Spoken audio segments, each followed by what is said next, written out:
Look, the Ezio trilogy was simply magical, and I'm not exaggerating. When you played Assassin's Creed 2 and Brotherhood, it felt like Ubisoft had found the perfect formula, that delicate balance between an engaging narrative, refined mechanics, and a charismatic protagonist you actually cared about. Brotherhood took everything AC2 did right and simply polished it until it shone, adding an assassin recruitment system that was incredibly addictive. These games still hold the best Metacritic ratings in the entire franchise to this day, and that's no coincidence. Black Flag came later and completely surprised me. Everyone thought the game would fail because it focused on the naval mechanics from AC3, which nobody had asked for, but Ubisoft turned that into an absolutely incredible piracy experience. The naval combat, the freedom of exploration, the seamless transition between sailing and melee combat, everything worked perfectly. The game sold over 11 million copies and became one of the most celebrated in the franchise, showing there was still room for innovation within that model. But then came Unity, and man, what a disaster. That game launched so broken, it was embarrassing. Characters falling through the floor, getting stuck in hay carts, invisible walls, constant crashes, and those horrific bugs where parts of Arno's face simply disappeared. Ubisoft had to issue public apologies and admit the game wasn't ready for launch. It was clear that the tight annual development schedule had taken its toll. You can't make a quality game when you're racing against the clock like that. And Syndicate paid the price for Unity, despite being a decent game. Ubisoft itself admitted that Syndicate sales were clearly impacted by the Unity fiasco. Fans simply lost trust in the franchise. First week sales plummeted compared to the previous year, and you could feel that fatigue setting in for both the players and the company itself. It was like watching an overheated machine trying to maintain the impossible pace of one game per year, and everyone knew something had to change. The truth is that the annual release strategy completely diluted the quality that made the series special in the beginning. The franchise needed time to breathe, for developers to plan solid directions and refine the details, but the pressure to deliver a new title every year turned games that could have been memorable into rushed products and mere fillers. What was meant to be a franchise about epic stories throughout history became an assembly line, and you could feel it in every bug, every poorly implemented system, and every uncharismatic protagonist trying to fill the void left by Ezio. When Assassin's Creed Origins came out in 2017, I felt like another franchise was starting within the franchise, almost a silent reboot. Suddenly, a game that used to be about planning a perfect assassination in a dense city became an action RPG with level bars, floating damage numbers, and bullet sponge enemies. The feeling of being a skilled assassin who kills with precision was swapped for the idea of farming gear and XP to keep up with the world, and that completely changes the fantasy the series delivered. Odyssey took that Origins foundation and exploded it in scale in a way that, for me, went too far. The map is gargantuan, full of icons, missions, and activities, but much of it feels designed more to keep you busy than to keep you engaged. You're no longer an assassin infiltrating the shadows, you're practically a demigod mercenary, steamrolling everything with magical abilities and open combat all the time. In terms of content volume, it's impressive. But in terms of identity, the series started to become unrecognizable.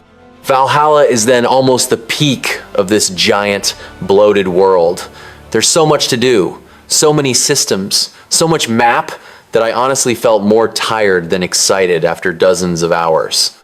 The journey stops being about a target, a plan, and an elegant execution, and becomes a marathon of checklists and settlement upgrades. It feels like being stuck in a live service RPG instead of living a carefully crafted assassin adventure like back in the day with Ezio. And that's where the comparison many people make about it becoming a second-rate The Witcher comes in. Ubisoft clearly looked at the success of major Western RPGs and tried to fit Assassin's Creed into that mold. Skill trees, loot for everything, branching dialogue, open world missions, but without the same narrative weight and cohesion that The Witcher 3 delivers.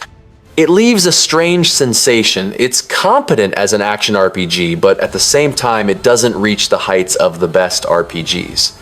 Nor does it maintain the pure DNA of stealth and parkour that birthed the series. Personally, I think the biggest loss in this transition is the assassin fantasy.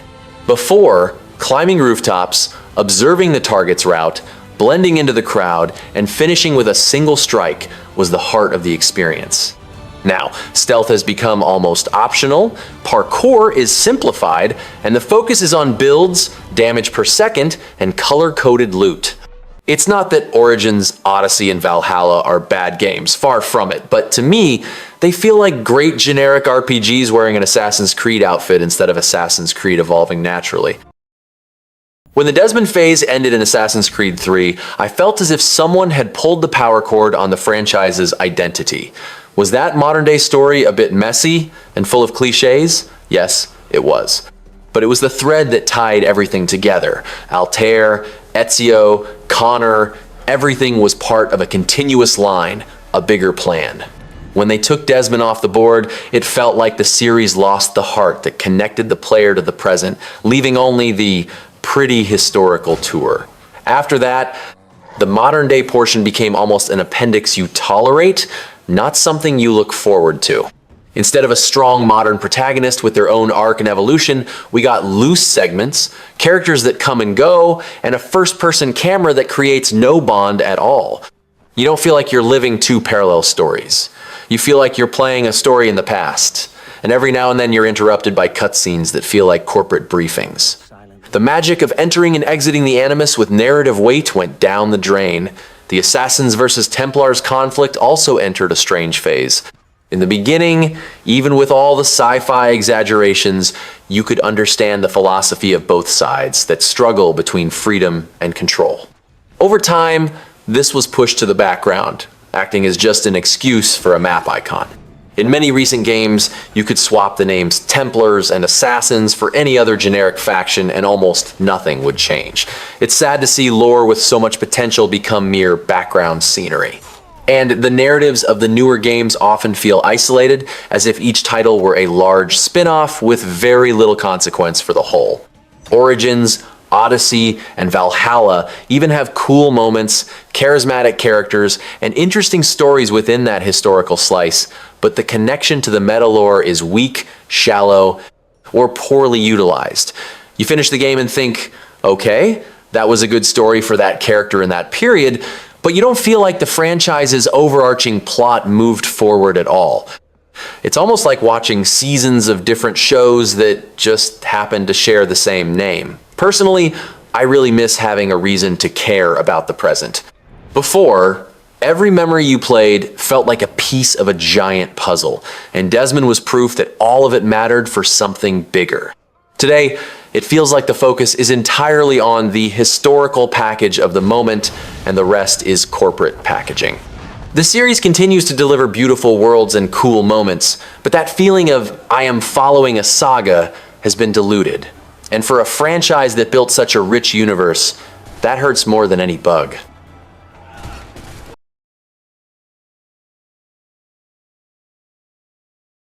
Assassin's Creed Shadows became a true storm of controversy even before its release, and it was one of the biggest PR disasters I've seen in the industry. The choice of Yasuke, a historical black samurai, as a protagonist was attacked by a loud part of the internet as woke propaganda and historical inaccuracy, with even people like Elon Musk chiming in to say DEI kills art. Things escalated so much that developers received death threats, and Ubisoft had to delay the game twice, from November 2024 to February 2025, and then to March 2025, because the CEO admitted the conversation had shifted from gameplay to ideology. It's sad when identity politics completely overshadows the game itself. And the worst part is that all this controversy didn't stay limited to Shadows, it killed other projects too. Ubisoft was developing an Assassin's Creed game set during the American Civil War, focusing on an ex-slave who would become an assassin and face the KKK, showing how racial tensions are used to manipulate populations. The developers were excited, thinking it could have a positive social impact, but the company canceled everything in July 2024, shortly after the Yasuke backlash and the attempt on Trump's life. One of the developers vented that leadership is increasingly making decisions to maintain the political status quo and taking no risks. not even creative ones. It's incredibly cowardly. As for Shadow's sales, it's a mixed scenario that shows the damage of the controversy. Ubisoft says the game performed within expectations and reached 5 million players by July 2025, with the second highest launch day revenue for the franchise, losing only to Valhalla. But analyst data shows that half of those players actually came from subscription services, not direct sales. It's that classic corporate situation of painting numbers in a positive light while you feel it wasn't the massive success it should have been for a franchise of this size. To make matters worse, Ubisoft is doing completely embarrassing and lazy crossovers that only confirm their desperation for money. The Attack on Titan crossover in Shadows was absolutely pathetic. No actual Titan fights, atrocious cutscenes, generic parkour routes, and at the end, you just get a pop-up telling you to go to the store to spend $20 on a cosmetic outfit. Fans called it a complete waste of time and cringe, especially compared to the free Mirage expansion that actually added quality content. Ubisoft defends these microtransactions by saying they pay for free updates. But in reality, it's just an excuse to squeeze more money out of people who already paid $70 for the base game. I think this whole situation shows a company that is completely lost and lacks creative courage. Ubisoft is more concerned with not offending anyone, pleasing shareholders, and pushing cheap crossovers than with making memorable games. Canceling a game about the Civil War for fear of an unstable political climate while doing a tacky anime collaboration just to sell a $20 skin perfectly summarizes the current state of the franchise. Soulless, risk-averse, and purely corporate calculation. And the fans feel it. You can see it in the fatigue, the skepticism, and the feeling that Assassin's Creed has become just a hollow commercial brand instead of a series with something to say. Ubisoft is going through one of the darkest periods in its history, and it's heartbreaking to watch.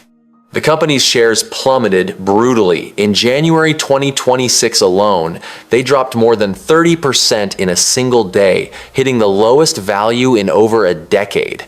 The financial situation is so severe that the company burned 487 million euros in cash during the 2024 to 2025 fiscal year, with sales falling nearly 50% compared to the previous year. It's the kind of number that makes any investor run and any employee look to the future with fear, and that fear materialized in brutal layoffs and closures. Ubisoft announced it will close several studios over the next 3 years, including Halifax and Stockholm entirely, in addition to cutting entire teams in places like Massive. There were already 185 layoffs at the San Francisco studio alone in January 2025, and that's just the tip of the iceberg.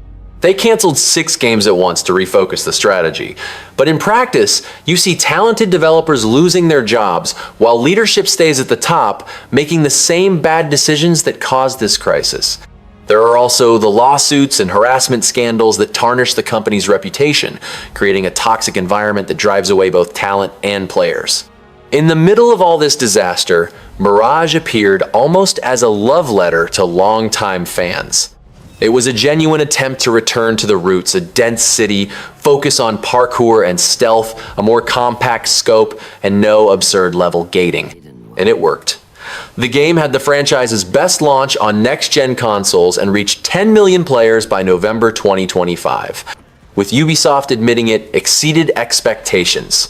The fans responded, showing there is a huge audience thirsty for a real Assassin's Creed, not a giant generic RPG. But the cruel irony is that even with this success, the company seems reluctant to learn the lesson. What to expect from here on is a giant question mark. And honestly, it brings more fear than hope. Ubisoft is at a crossroads. Either they learn from Mirage and understand that focused quality beats inflated quantity, or they will continue chasing games as a service trends, giant open worlds, and aggressive microtransactions that are killing the identity of their franchises. With pressure from shareholders, the temptation to squeeze every cent out of players must be enormous, and that could mean more games launched broken, more content cut for DLC, and more embarrassing crossovers selling $20 skins. I fear we are watching the terminal decline of one of the world's biggest publishers. Ubisoft has incredible IPs, Assassin's Creed, Far Cry, Splinter Cell, Prince of Persia, but they are wasting it all with cowardly corporate decisions and short-term greed. If they don't radically change their philosophy, stop chasing every trend, and go back to making games with soul and a clear identity, I wouldn't be surprised if, in a few years, we were seeing these franchises sold to another company or simply dying out. And that would be a tragedy. Because beneath all this corporate mess, there are still talented developers wanting to make art. They just need leadership that believes in them instead of just in Excel spreadsheets.